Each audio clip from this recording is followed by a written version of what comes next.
L'espace de dimension 3 contient la sphère S2 de dimension 2.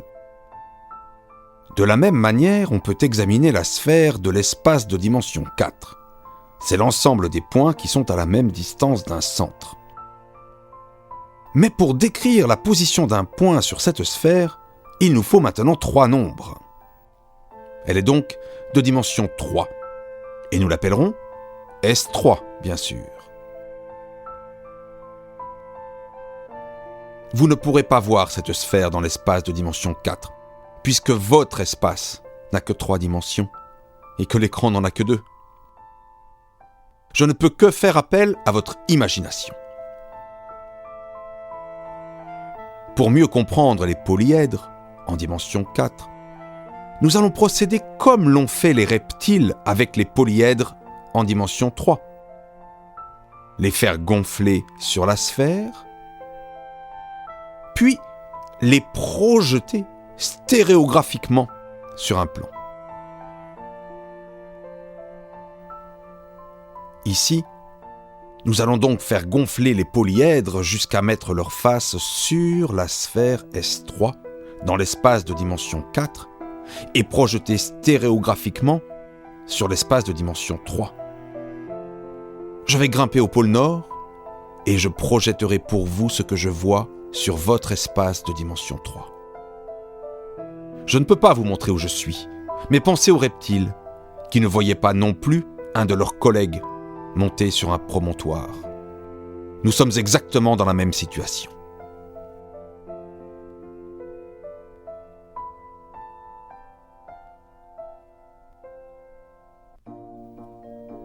Voici le simplex. On voit bien ces 5 sommets et ces 10 arêtes. Bien sûr, dans cette vue, les arêtes sont des arcs de cercle. Là encore, la situation est tout à fait analogue au cas des polyèdres de dimension 3, projetés stéréographiquement sur un plan. Voici l'hypercube. On le reconnaît bien, avec ses 32 arêtes et ses 16 sommets.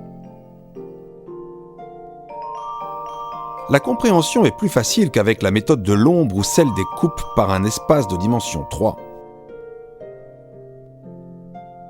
Voici le 24, avec ses 24 sommets, ses 96 arêtes.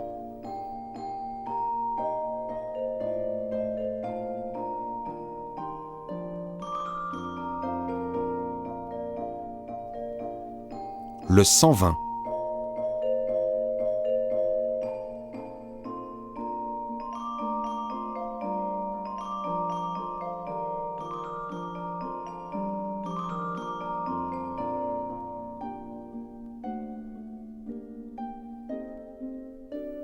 Et enfin, le 600.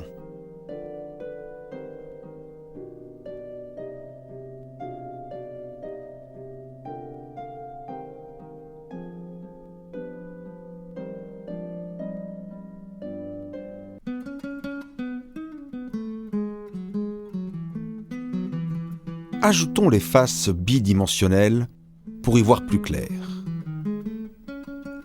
Le simplex, avec ses 10 faces triangulaires. Bien sûr, les faces bidimensionnelles sont des morceaux de sphère, tout comme nous avons dit que les arêtes étaient des arcs de cercle. Le simplex tourne dans l'espace de dimension 4, avant d'être projeté stéréographiquement.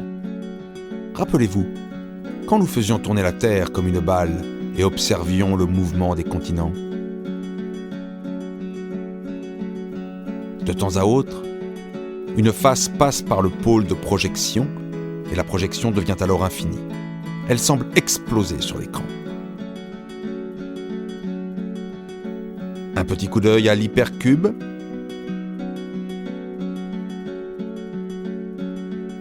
Vous voyez que l'espace est décomposé en 8 zones cubiques qui constituent les faces tridimensionnelles de l'hypercube. Quant aux faces bidimensionnelles, ce sont des carrés, plus ou moins bombés et tordus, Il y en a 24.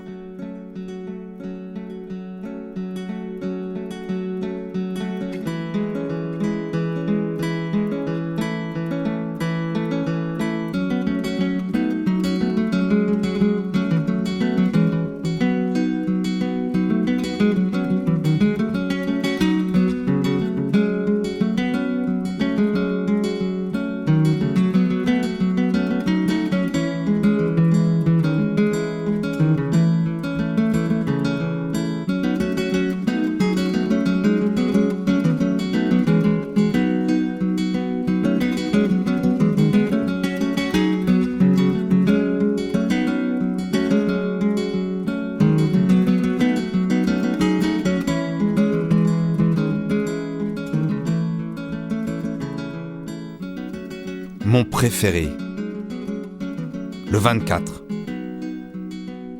Admirez. Le 24 est vraiment une merveille. 24 sommets, 96 arêtes, 96 triangles et 24 octaèdres. On voit 8 arêtes qui partent de chaque sommet.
Voici le 120, dont nous allons mieux comprendre la structure.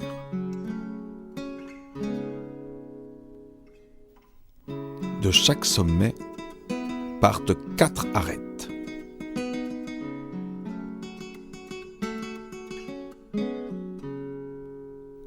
Ces faces bidimensionnelles sont des pentagones.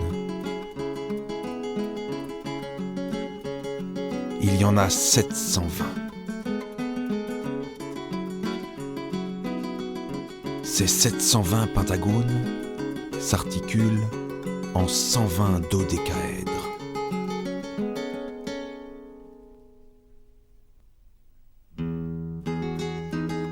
Admirez tous ces dodécaèdres qui s'agencent les uns avec les autres.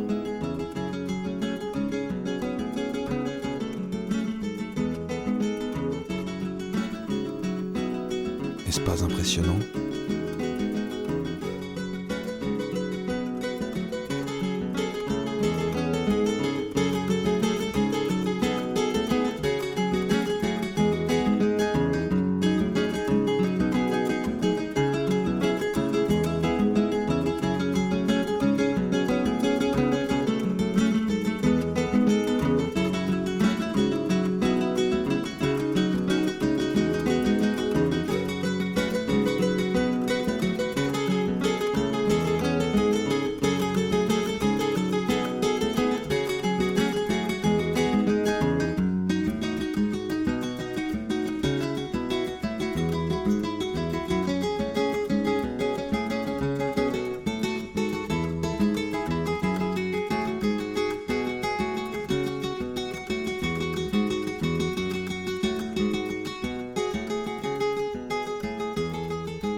terminons par le 600, avec ses 600 faces tridimensionnelles en forme de tétraèdre, ses 1200 faces triangulaires, ses 720 arêtes et ses 120 sommets.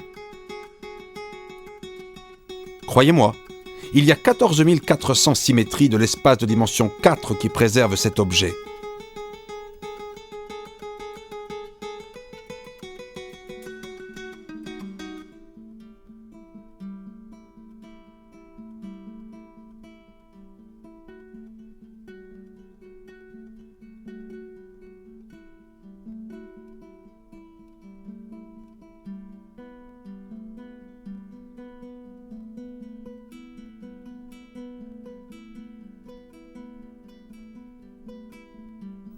Voilà, nous avons terminé notre première exploration de la 4e dimension. Cette dimension contient beaucoup de merveilles. Mais bien sûr, l'imagination des mathématiciens ne s'arrête pas à la 4e dimension. Il y a la 5e, la 6e, la 1e dimension, et même la dimension infinie. Chaque dimension a sa particularité. Mais il faut bien dire que la 4e est la plus belle. Pourquoi ? Peut-être parce que finalement, elle a une espèce de réalité physique. La théorie de la relativité d'Einstein, qui date du début du XXe siècle, postule que l'espace et le temps sont en quelque sorte mêlés dans un espace-temps de dimension 4. Un point de cet espace-temps est un événement caractérisé par sa position spatiale x, y, z et par l'instant t où il se produit. Faire de la physique relativiste nécessite alors de maîtriser la géométrie de dimension 4. Il est intéressant de remarquer que la découverte de cette géométrie de dimension 4 précède d'une 50aine d'années la découverte de la relativité. Encore un petit va-et-vient entre les mathématiques et la physique, dont l'histoire des sciences raffole.